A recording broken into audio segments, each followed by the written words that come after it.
Entonces, este principio, el cual estamos, o sea, digamos que los principios que hemos dicho hasta la primera categoría de principios, los principios que tienen que ver con entender que el creador existe y la naturaleza, por así decirlo, del creador, em, es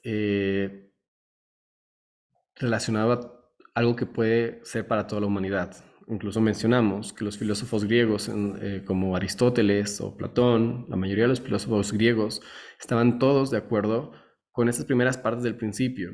O sea, ellos entendían que existía un creador, que era la causa primera, como ellos le llamaban, entendían que el creador es único, que no tiene ningún tipo de conexión con lo material, ni de manera física, ni de manera temporal. eh, bueno, por lo menos esos cuatro principios lo entendían los griegos. Supongo que podríamos decir que ese último principio, el principio de entender que no hay que orar a ningún otro dios, eso no lo entendían muy bien, lo cual es un punto muy interesante a estudiar, porque los griegos, si creían en un ente, tenían todo tipo de idolatrías que mencionamos en la introducción a Maimónides a las leyes de la idolatría, el Rambam, en Mishneh Torah. Él aclara justo cómo empezó la idolatría, cómo las primeras personas que comenzaron a hacer idolatría en el mundo eran personas que creían en Dios, que creían en Hashem, que entendían los primeros cuatro principios, simplemente que se equivocaron en pensar que los ministros de Dios, que eran básicamente los ángeles, las estrellas, etcétera, los ministros de Dios eran también como entes que merecían el respeto y empezaron a hacerles estructuras donde les empezaban a adorar a estos entes, al sol, a la luna, a todos los astros. Y empezó de esa manera. La idolatría no empezó creyendo en otros dioses, se empezó creyendo en que los ministros de Dios, del Dios único, perfecto, incorpóreo, eterno, que ese Dios tenía ministros y hay que adorar a esos ministros, que ese Dios tenía una persona muy especial, por así decirlo, en el mundo y que hay que adorarlo, ¿no? Entonces podríamos decir que los griegos, muchos de los griegos caían en un tipo de idolatría similar a esa, donde tenían como que esa situación donde creían por un lado en diferentes dioses, pero creían también en que existía otro tipo de poderes, además de Hashem. Entonces, realmente esto es lo que podemos creer que existe en el mundo. O sea, la primera sección, digamos, los primeros cinco principios nos hablan exclusivamente, podemos entender de ellos que realmente existe la profecía, que existe un creador y aplica para toda la humanidad y algo que podemos llegar a entender incluso de manera intelectual. Una persona a través de su intelecto, aunque es muy complicado, pero podría llegar a entender estos conceptos de manera natural. Por otro lado, entonces, los conceptos a los cuales ya entramos, que es el concepto de la profecía, es un concepto que no es natural, que no es tan sencillo de comprender, sino es porque tenemos primero en la creencia de que existe un ente, o sea, que Hashem existe y que este Hashem se comunica con el ser humano y que existe un pueblo específico con el que Hashem se comunicó. Ahora, si se empieza a cortar mi señal, me dicen para que yo pueda cambiarme de red. Me lo dicen yo igual veo, gracias a que tengo una persona con la cámara prendida, si otros pueden prender su cámara estaría bien, para que yo pueda también ver cuando se empieza a trabar mi cámara, la cámara de los demás, puedo darme cuenta que el internet no está funcionando bien. Entonces, estamos en el principio de la profecía. La profecía, dijimos, es un principio muy importante para el pueblo de Israel. En eso está basado toda la moralidad que tenemos, en eso está basado la religión, porque si no decimos que Hashem se comunica con el hombre, no tenemos Torah, y si no tenemos Torah, no tenemos judaísmo, y si no tenemos judaísmo, pues no existiría tanta moralidad como tenemos hoy en día, porque los conceptos que tenemos hoy en día en el mundo son que se llaman conceptos judeocristianos. ¿Qué significa eso? Significa que son conceptos que, o sea, la mayoría de la moralidad que existe en el mundo es en gran parte los valores bíblicos, los valores que en la Biblia vienen, ¿ok? Entonces, empezábamos a hacer una división, empezábamos a aclarar cada uno de estos principios. Dijimos que el creador se comunica con el ser humano, esa es la primera parte de entender, y entender que el creador se comunica con el ser humano implica que también hay una moralidad absoluta que depende de la voluntad del creador, que esto va a darse, va a entregarse en una profecía. Dijimos que hay diferentes características en los profetas, que no cualquiera puede ser profeta, sino solamente un personaje muy especial, y ese personaje que es muy especial y que va a poder tener la capacidad de ser un gran sabio, que va a poder entender la profecía, porque no solamente es recibir la profecía de Hashem, sino es estar preparado, ser un keli, ser un recipiente, por así decirlo, de esa información divina, porque un profeta, podríamos decirlo, que es como una computadora en la cual se está descargando información. Entonces tenemos información en la cual se está descargando en esa persona. Entonces es como una computadora que no tiene suficiente memoria para descargar el programa. Antes era muy común, hoy en día ya casi no pasa, pero antes te decían como, oh, tu celular no tiene suficiente memoria para descargar cualquier cosa, ¿no? Lo mismo pasa con el profeta de Hashem. El profeta de Hashem es una persona que tendría que tener la capacidad para poder recibir la experiencia de una manera controlada, de una manera adecuada. Entonces, si no es un utensilio correcto, si no tiene el hardware, vamos a llamarlo, si no tiene las capacidades físicas necesarias para poder recibir la profecía, no lo va a poder hacer. Esa es la primera parte, que es la parte de la profecía. Por otro lado, tenemos la parte de la parte como que el hardware y el software. O sea, porque también dentro de la misma, la profecía llega y tú tienes que poder comprenderla. Entonces, las personas que estaban involucradas en la profecía eran personas que estaban involucradas en todas las áreas de estudio de la Torá, que podían comprender conceptos abstractos, conceptos que no eran necesariamente muy fáciles de comprender a simple vista.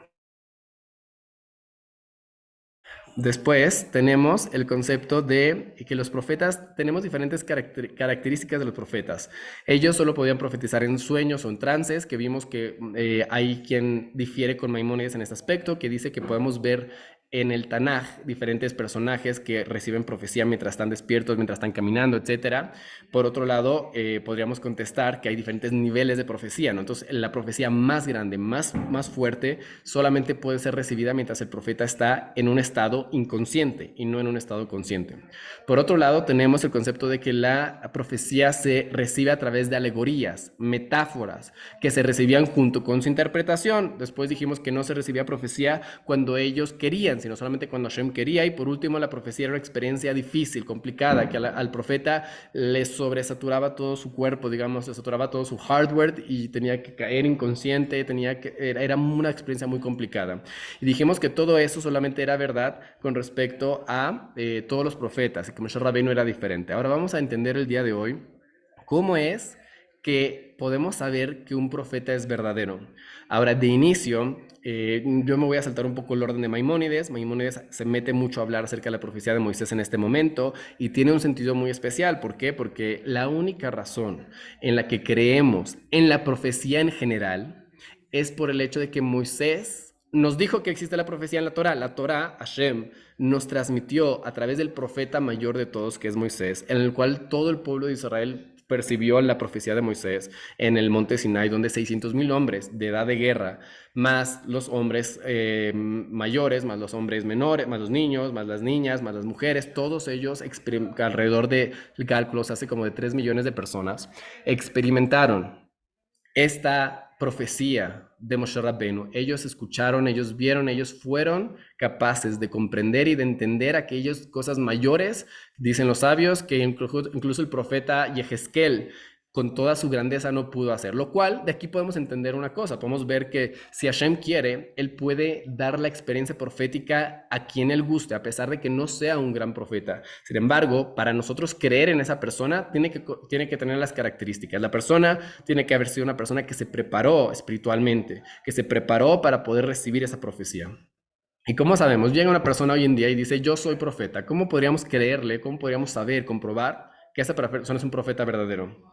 Porque deben ver, como lo dice directamente en la Torá, una persona que dice que es un profeta y no es un profeta verdadero, esa persona tiene pena de muerte, de manos del cielo. No se le mata físicamente, sino lo que dice ahí la Torá es, no, puede ser que sí haya pena de muerte por el Bedín, puede ser que me estoy confundiendo con una persona que no obedece al profeta. Entonces, una persona que es profeta tiene que ir ante el pueblo de Israel y decirle, sabes que yo soy un profeta.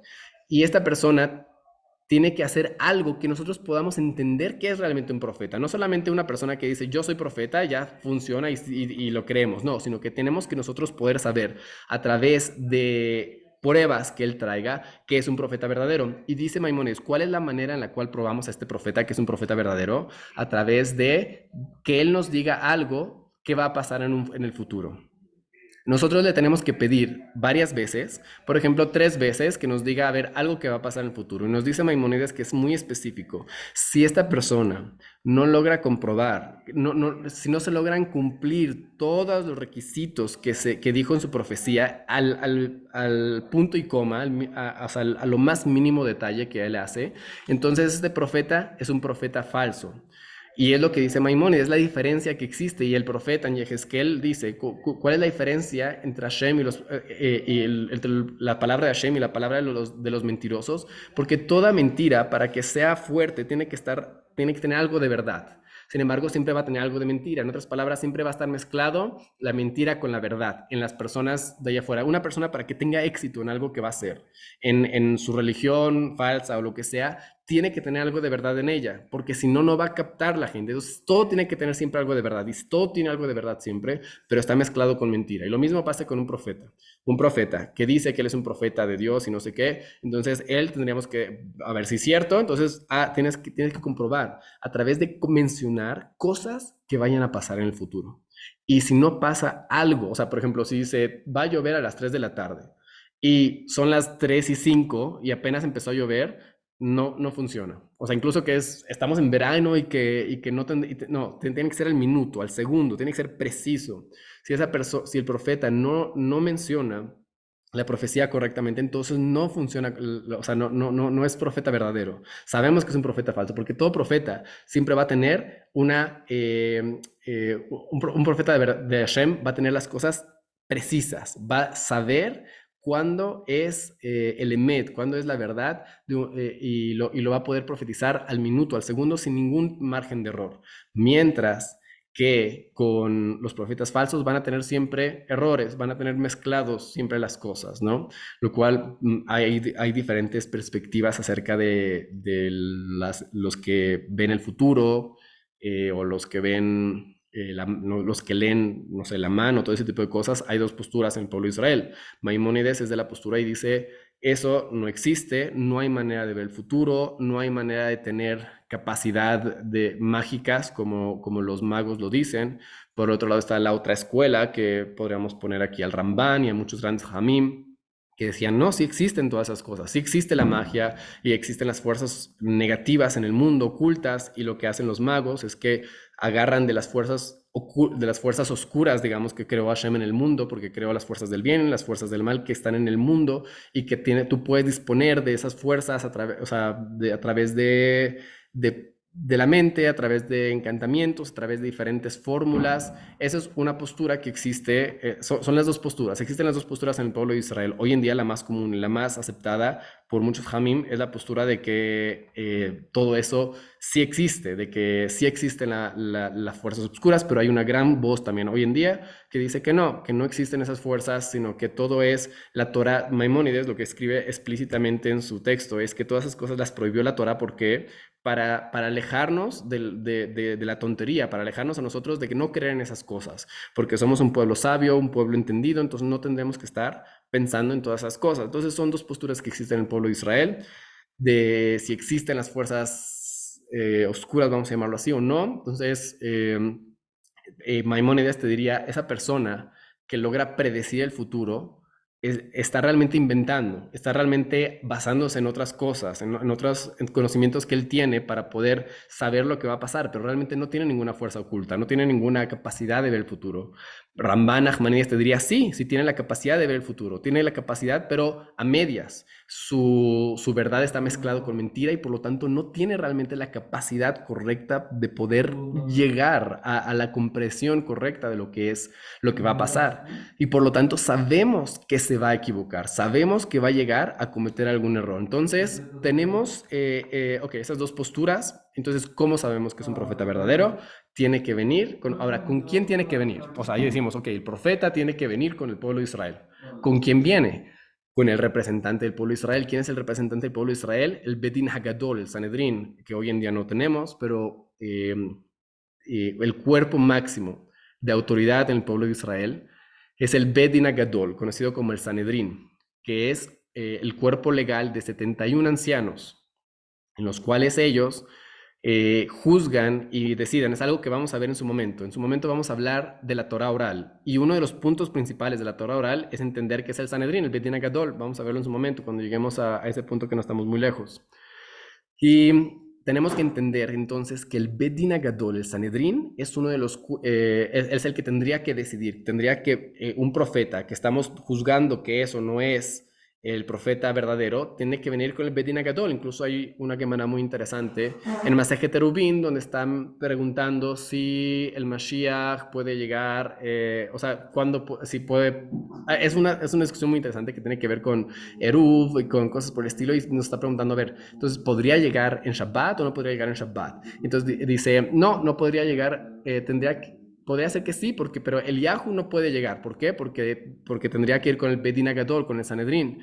Y el Sanedrín no se junta en Shabbatot ni en viernes en la noche, entonces no podría venir. O sea, entonces, sin meternos en la discusión, solamente lo que quiero traerles es este punto, donde se entiende incluso esta Gemara, que vamos a entender después el tema del Mashiach, pero se entiende esta Gemara que incluso para poder comprobar que Eliyahu Naví sea Eliyahu Naví, sea un profeta verdadero, tenemos que tener el Bedin Agadol que nos diga, sí, este es. No es como cualquier persona que venga y diga y haga milagros y diga yo soy. No, no tenemos que irnos detrás de eso. Hubo muchos ejemplos de esto en la historia del pueblo de Israel, de, vamos a llamarlo Mashiach falsos, Mesías falsos o profetas falsos, que vinieron y que hicieron cosas, eran hablaban muy bien, hablaban muy bonito y tenían mucho carisma. Y estas personas llegaron a engañar a mucha gente, incluyendo muchos hajamim del pueblo de Israel.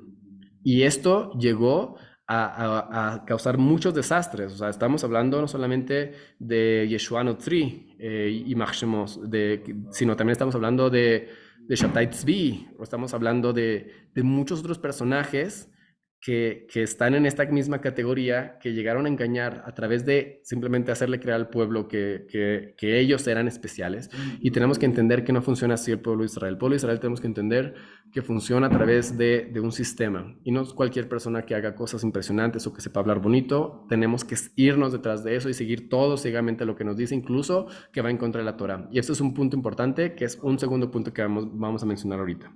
Por un lado, mencionamos que hay que comprobar que el profeta sea verdadero. ¿Y cómo lo probamos? El Bedin Agadol va a hacer pruebas de que es un profeta verdadero a través de que nos diga qué va a pasar en el futuro. Ahora, ya que sabemos que es un profeta verdadero, en ese momento no podemos probarlo más. Y es una prohibición de la Torah. La Torah nos advierte que no podemos probar demasiado a un profeta para saber si es verdadero o no es verdadero. Ya que sabemos, ya que hicimos pruebas suficientes para decir es un profeta verdadero, ya. Hasta ahí ya no lo volvemos a probar nunca más. Decimos es un profeta verdadero y se queda en su estatus de profeta verdadero. No podemos hacerle más pruebas. ¿Y qué podrías preguntar? Bueno, ¿y qué pasa si logró engañar al Bedin Agadol? ¿Qué pasa si logró engañar al pueblo de Israel y que hizo las pruebas y que se cumplieron como él dijo, pero que realmente no era un profeta verdadero? Ahí aplica el versículo que dice, las cosas ocultas pertenecen a Hashem y las reveladas a nosotros y a nuestros hijos para siempre. En otras palabras, nosotros no vemos el corazón, nosotros no podemos saber más allá de lo que ven nuestros ojos. Si nuestros ojos vieron y comprobaron que este era un profeta verdadero, hasta ahí se queda. Si nuestros ojos fueron engañados, ya, eso es cosa de Hashem. Nosotros hicimos lo que teníamos que hacer en nuestro mundo. Nosotros tenemos que probar y que hacer las pruebas. Y si funciona y todo sale bien y aún así fuimos engañados, pues no podemos hacer nada. Al menos que, ¿qué? Al menos que vaya en contra de la Torah esta persona.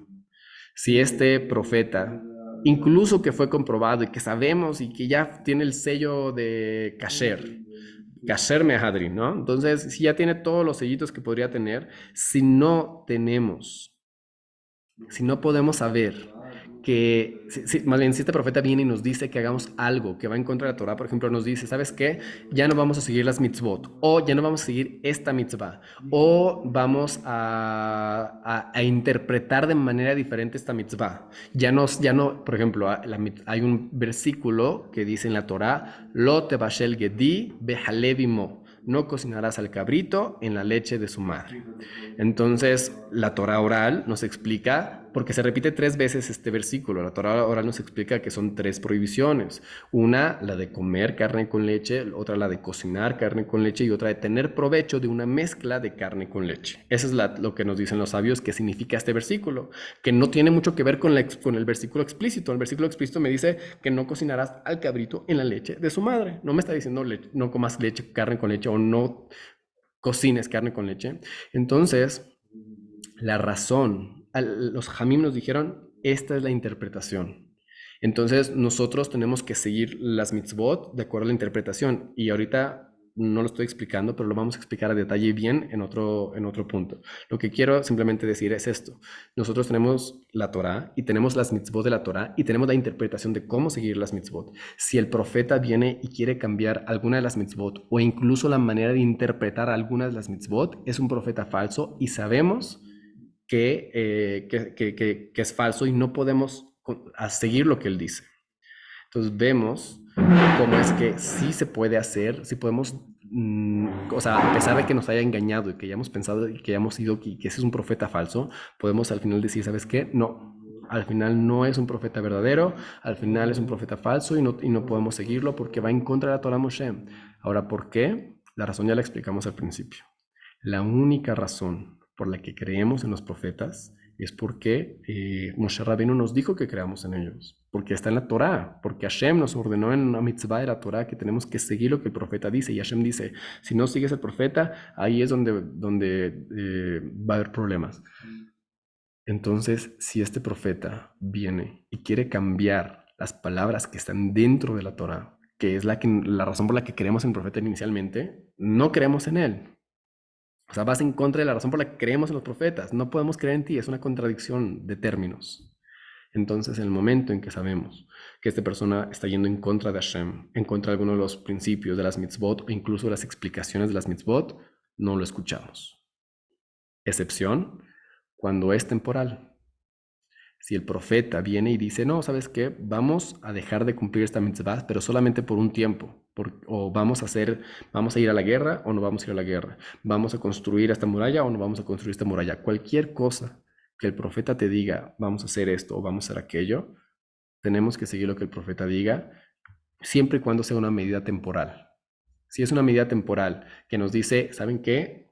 El martes no vamos a cumplir nadie la mitzvah de tefilín. ¿Por qué? Porque Hashem así me dijo.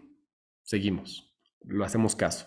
El martes nadie se pone tefilín. ¿Por qué? Porque así lo dijo. Pero si dice, ay, ¿sabes qué? Ya no vamos a cumplir la mitzvah de tefilín, es un profeta falso y tiene pena de muerte. ¿Ok? Entonces, eh, la razón por la que creemos en los profetas es porque está escrito en la Torah que hay que creer en ellos. Si el profeta va en contra de la Torah, no lo escuchamos, al menos que sea una medida temporal, como por ejemplo Eliyahu. Eliyahu, el profeta Elías, creo que es en el español, Eliyahu, tenemos una historia donde él ofreció un sacrificio en el monte Carmel en contra de los profetas del Baal. El pueblo de Israel estaba así como que entre dos mundos, ¿no? Por un lado era les gustaba el judaísmo y seguían las tradiciones y así, pero por otro lado también les gustaba el Baal, porque como que decían que les daba suerte, creían que les iba bien cuando seguían al Baal, entonces tenían las dos, seguían las dos. Por un lado al Baal y por otro lado cuando les convenía seguían a Hashem. Entonces Eliyahu estaba cansado por eso y dijo, ¿sabes qué? Ya no más. Ya no existe más eso de profeta del Baal, ya no existe más de Hashem. O se van con el Baal o se van con Hashem.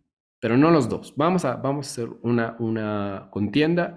Traigan a los profetas del Baal y voy a ir yo. Vamos, nos vemos en Monte Carmel. Vamos a llevar un sacrificio.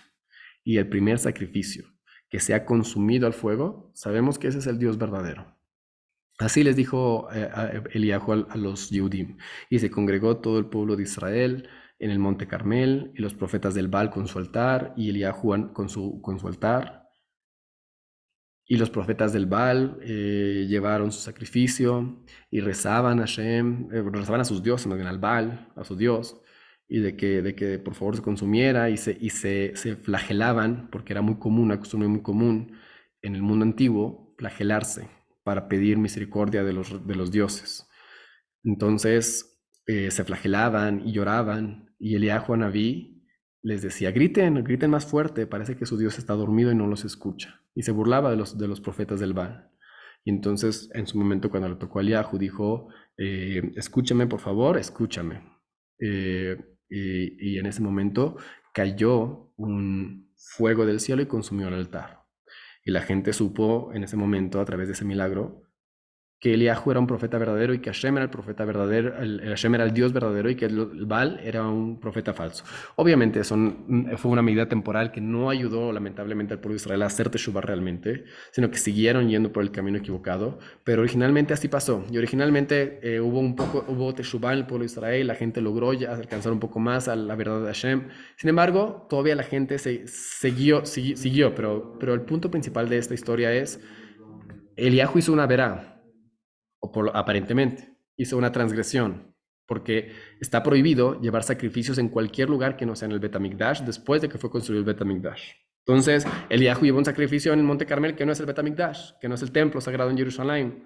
Entonces, ¿cómo se le permitió? La razón es justo es esto, porque tenemos un profeta, de aquí aprendemos la regla, un profeta que es un profeta verdadero, que sabemos que es un profeta verdadero, y que él puede decidir puede decir a la gente, hay que, por este momento, por esta situación, no vamos a cumplir con este precepto o vamos a transgredir este otro precepto. ¿Para qué? Para alguna medida provisional. Por ejemplo, en este caso, ¿cuál fue la razón de este Eliyahu Naví? Quería probar al pueblo de Israel, vean, Hashem es el profeta verdadero. Entonces, este es el punto del cual estamos viendo ahorita. Entonces, la profecía de un profeta verdadero puede llegar a cancelar temporalmente algunos de los preceptos de la Torá, siempre y cuando ya haya sido comprobado que este es un profeta verdadero. Muy bien. Entonces, esto es lo principal parte de la nebúa. Entender que existe la nebúa, la profecía, que Hashem se comunica con el ser humano. ¿Y cómo sabemos que existe? Dijimos, porque lo experimentamos en carne propia todo el pueblo de Israel, 600,000 hombres que vieron la profecía de Moisés. Y en la Torah está escrito, siga al profeta. Dijimos entonces que un profeta no puede ser cualquier persona que diga, yo soy un profeta. No, tiene que ser un profeta, una verdadera persona, que sea un gran sabio de la Torah, que su mente sea una mente especial, que haya pasado por todas las áreas de la Torah, que tenga esas cualidades para poder llegar a ser un profeta verdadero. Y si las tiene, entonces puede ser un profeta verdadero. Después dijimos que para probar el profeta verdadero tienes que comprobar, pedirle, a ver, dime dime cosas que van a pasar en el futuro. Y si las dices de manera correcta, entonces sabemos que es un profeta verdadero. Pero por otro lado, si va en contra de la Torah, sabemos que es un profeta falso. ¿Por qué? Porque la Torah fue la que me dijo que sigamos a los profetas.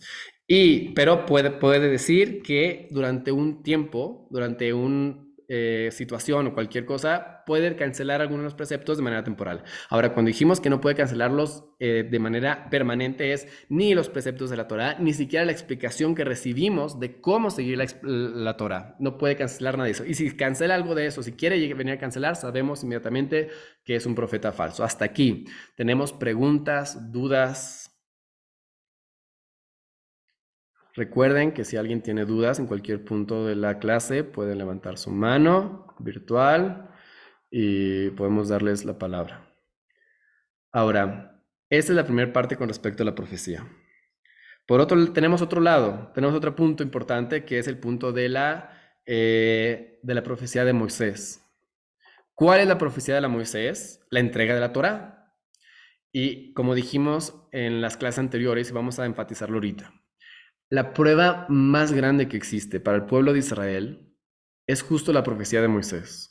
Porque no fue la profecía de Moisés, fue la profecía de todo el pueblo de Israel que presenció el pueblo de Israel. Entonces nosotros lo vimos, nosotros lo experimentamos, nuestros ancestros lo experimentaron, el pueblo de Israel, los ancestros del pueblo de Israel lo experimentaron. Entonces, si viste con tus propios ojos algo, no puede venir alguien más y decir, no lo viste. Puedo yo convencer a un público que Hashem me habló a mí, y la mayoría de las religiones se trata de eso. La mayoría de las religiones es una persona que recibió una profecía, y esta profecía fue que, no sé, Hashem me habló y me dijo que, tenemos que todos empezar a hacer esto, ¿no? Y ya creamos una nueva religión. Entonces, así empezaron todas las religiones. Realmente, bueno, uno, a través de un profeta que se reveló y que dijo que vio esto, que nadie más vio, o dos, a través de la espada, ¿no? Que normalmente vienen las dos juntas, ¿no? El cristianismo y el islam, la razón por la que se esparcieron tanto, por la que tuvo tanto popularidad, es porque llegaban y te decían, ¿qué quieres? ¿La cruz o quieres la espada? ¿No? Entonces era una oferta difícil de resistir, ¿no? Aún así, muchos la resistieron en el pueblo de Israel, pero era una oferta difícil de resistir. ¿Qué le decía? La espada es muy complicado, por lo tanto, eh, justo lo que tenemos es en el pueblo de Israel es lo contrario. En el pueblo de Israel no solamente que no teníamos espada, no era normalmente, o sea, hubo un tiempo que sí tuvimos la espada, que sí pudimos haber, digamos, dominado las naciones, que tampoco era el punto. Nosotros simplemente llegamos, conquistamos nuestra tierra y no le pedimos nada a nadie que se convierta a nuestra religión en nada. Nosotros teníamos, y quien quiso convertirse se convirtió, y quien no quiso no se convirtió, y no pasa nada, ¿no? En el judaísmo no es proselitista y no te tienes que convertir, al contrario, creemos que todos los pueblos tienen una misión especial, y que esa misión especial tiene que hacerse universal, ¿no? No solamente una sola religión, sino que exista una sola creencia, una sola creencia en el Dios verdadero, y que esa creencia se esparza en toda la humanidad basado en los valores de la Torá, que creemos que es la palabra de Dios. Entonces, la Torá, la entrega de la Torá con 600,000 hombres, y que el hecho de que el pueblo de Israel empezó tan fuerte en su inicio, y que tenemos tantas pruebas arqueológicas, nada más para darles como que una pequeña adelanto de esto, que es como que el tema de la Torah Min Hashamayim. Hay muchas pruebas históricas acerca del éxodo de Egipto, acerca de muchas de las conquistas de la tierra de Israel. Hay muchas pruebas arqueológicas y es algo muy interesante. Les voy a adelantar unas cuantas. Por ejemplo, hay una que trae el Rav Amram Anidyar, y que hay en su libro de arqueología y torología, que habla acerca de una inscripción de un poeta egipcio que describió muchas de las plagas de Mitzrayim. Entonces, no es un escritor judío, no, es un escritor egipcio, que muchos arqueólogos lo que hacen es que dismiss it, la ponen como si no fuera algo importante. ¿Por qué? Porque es poema, fue escrito en manera de poesía, pero no solamente tenemos eso, tenemos inscripciones de nombres hebreos en la época de Egipto, en la época en la que sabemos que ocurrió el éxodo de Egipto. Que bueno, hay justo una de las maneras en las que los arqueólogos, porque recuerden, como lo vimos en la primera sección de estas clases, muchos de los científicos tienen un sesgo con respecto a cualquier información que parezca comprobar no es la realidad de nuestras creencias, la realidad de la Torah. ¿Por qué? Porque eso los obliga entonces que, bueno, si la Torah es verdad, entonces a lo mejor tengo que seguirla, y a lo mejor tengo que cambiar mi vida y tengo que vivir una vida diferente y moral. Entonces, como este tipo de información te lleva a lugares incómodos, muchos de los científicos, ¿qué es lo que hacen? Te dicen simplemente, ¿sabes qué? No pasa nada. Yo tengo mis propios datos, y mis datos me dicen que el éxodo de Egipto, bueno, los que ustedes dicen es que el éxodo de Egipto fue en esta fecha y esto ocurrió en otra fecha, entonces no concuerda, ¿no? Entonces, así se liberan muchos de los científicos, muchos de los arqueólogos, diciendo, ¿sabes qué? No, tú dices que el éxodo de Egipto ocurrió hace 3,300 años, pero no, yo lo tengo que ocurrió hace 3,000 años. ¿No? Entonces, de esa manera dicen, ya, no cuadran las fechas, se acabó, no tenemos preguntas, ¿no? Pero, y así es como funcionan muchas de las cosas. Incluso hay algo impresionante, que es el tema de en el tema de Jericó. Jericó o Jericó es una de las ciudades que fueron conquistadas por Yehoshua. Termina la Torá con la muerte de Moshe Rabbenu, y Yehoshua se queda como el profeta, como el líder del pueblo de Israel después de Moshe Rabbenu. Y entonces entran a Eretz Israel, y la primera ciudad que conquistan es la ciudad de Jericó. Es una ciudad en la cual no destruyeron con espadas, sino que nos cuenta el Tanaj, los profetas, que hicieron 7 vueltas, hicieron una vuelta durante 6 días y el séptimo día dieron 7 vueltas en la muralla y en la séptima vuelta tocaron shofarot, tocaron trompetas y se cayeron las murallas. Y se cayeron las murallas hacia afuera. Y entraron el pueblo de Israel y quemaron toda la ciudad porque no podían tomar despojo de la ciudad. Era prohibido tomar despojo de la ciudad. Entonces quemaron toda la ciudad a fuego, excepto a Rahab, a ella la salvaron y a su casa. Entonces así nos cuenta el Tanaj. Deben saber que hoy en día tenemos la ciudad de Jericó, que no sabemos cómo se llamaba, o sea, no, tenemos, no le pone un nombre, pero es una ciudad que está en el Jardín, que es justo donde, o sea, donde tendría que estar la ciudad de Jericó, y es una ciudad en la cual las murallas están todas caídas excepto una sección, y todas caídas hacia afuera. La muralla de Jericó tenía 2 secciones, una sección grande como, y una sección más chica, pero la sección chica tenía 5 metros de espesor. Entonces, toda la sección, la segunda sección de la muralla, está caída hacia afuera en forma de escalera. No en forma de escalera, sino como, o sea, como una rampa, ¿no? Se cayó hacia afuera, entonces se formó automáticamente una rampa, cosa que ayudó al pueblo de Israel a subir por ahí para atacar la ciudad. Otra cosa que sabemos es que una parte de la pared no fue destruida de esta ciudad que tenemos ahí, que toda la muralla fue destruida, nada más la parte de afuera, que normalmente cuando se destruye una ciudad, cuando se sitiaba por guerra una ciudad, se sitiaba y se destruía solamente una parte de la muralla. ¿Por qué? Porque es muy difícil destruir toda una muralla. Entonces, si se sitiaba una ciudad y se destruía la muralla, se destruía nada más una muralla. ¿Y hacia dónde caía la muralla? Caía hacia adentro, no hacia afuera. Entonces, tenemos justo la situación en donde casi toda la muralla está destruida y casi toda está destruida hacia afuera, excepto una parte, porque nos dice el Tanaj que Rahab, la posadera, Rahab, la mujer que salvó a los 2 espías que entraron, y quien quiera conocer más esta historia, creo que está en Yehoshua capítulo 2 o 3, no me acuerdo exactamente cuál, pero estoy casi seguro que es el 2, si no está en el 3.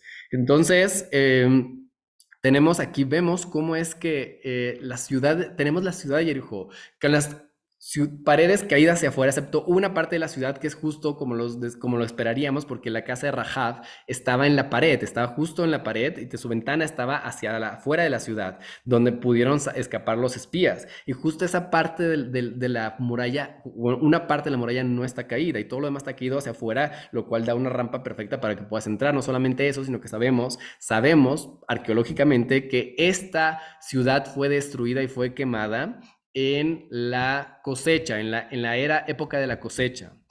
¿Por qué sabemos esto? Porque tenemos barriles. Antes no tenían refrigeradores, la manera en la que trataban de preservar sus cosechas era a través de tenerlas en barriles abajo del suelo, ¿no? Entonces, ¿qué fue lo que hicieron?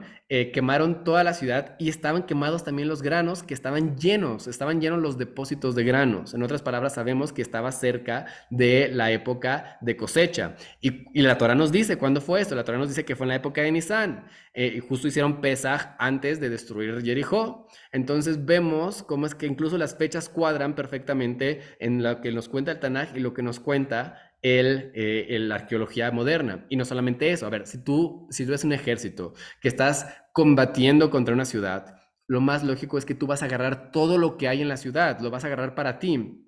De inicio, la mayoría de la gente se esperaba a que la gente, más bien, hacían la guerra antes de que fuera la época de la cosecha. ¿Para qué? Para que fuera más fácil tomar los despojos de la ciudad. Y si ya estaban los despojos adentro de la ciudad, pues no los quemabas, te los comías. Entonces, el hecho de que estuviera toda la comida ahí quemada en Jericó, en la ciudad que tenemos ahí, nos indica que tiene mucho relación que ver con lo que vemos en el Tanaj, en el cual todo lo que había en la ciudad tenía que ser para Hashem. No podías tú tomar provecho de nada. Y así como eso, hay muchas pruebas arqueológicas muy interesantes. ¿Y qué es lo que dicen los científicos? Dicen, no, es que la historia del Tanaj dice que fue en tal año y nosotros tenemos otra fecha para otro año y no cuadran las fechas, entonces no es. ¿no? O sea, literalmente es lo que dicen los arqueólogos. Entonces vemos cómo hay un sesgo para no decir, para decir, ¿sabes qué? O sea, pues sí suena como que, pero no, no es.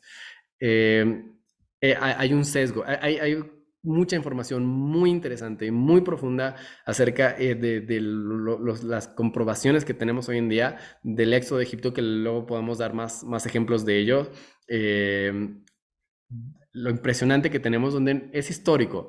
Por ejemplo, la mayoría de las religiones no tenemos realmente mucha historia que revelar. O sea, por ejemplo, en el cristianismo se nos cuenta de cosas, en el Nuevo Testamento se cuenta de cosas muy impresionantes que ocurrieron mucho antes que Jericó. Jericó fue hace 3000 años y lo que cuenta el cristianismo fue hace menos de 2000. Entonces, ahí pues, es mucho más reciente. Ya tenemos historiadores que marcaban la historia de aquel momento, etcétera. Entonces, pero en el Nuevo Testamento es el único récord histórico que tenemos, si podemos llamarlo histórico, porque fue también, está escrito basado en lo que nos entregó la iglesia, y hay que ver si confías en la iglesia para ver lo que tiene el Nuevo Testamento, ¿no? Es otro punto, porque si confías en la iglesia, pues entonces sí es un texto confiable, si no confías en la iglesia, pues entonces es un texto dudoso, pero entonces no tenemos ningún otro texto histórico que nos compruebe la realidad de la existencia, que si fue un personaje con tanta influencia como lo cuentan, entonces esperaríamos que historiadores de su época como Plinio trajera información que nos compruebe la veracidad de lo que dice, pero vemos que no es así. Entonces, vamos a hablar más de esto, de la comparación de las pruebas tan grandes que tenemos de cosas que ocurrieron hace más de 3000 años, que esperarías que las religiones más modernas tuvieran pruebas, por lo menos históricas, de lo que ocurrió en su época, y lo cual vemos que no es así. Entonces, podemos contrastar, gracias a estas falsas religiones, podemos contrastar lo verdadero con lo falso, así como decir, mira lo que dicen ellos, que son recientes y que tienen, y mira lo que tenemos nosotros, y, o sea, y se vuelve más impresionante aún, porque tú podrías decir, bueno, sí, está bien, lo normal es que sea así, pero no, podemos ver, podemos contrastar, vamos a hablar de las diferentes versiones que tienen las Biblias de las otras religiones, mientras comparado con las versiones que tenemos nosotros, la cantidad, mientras que fuimos un pueblo perseguido, ellos siempre estuvieron en el poder. O sea, vamos a hablar de muchas cosas muy interesantes de comparación, de cómo podemos ver que este texto, Dios quiso que se preservara y se preservó.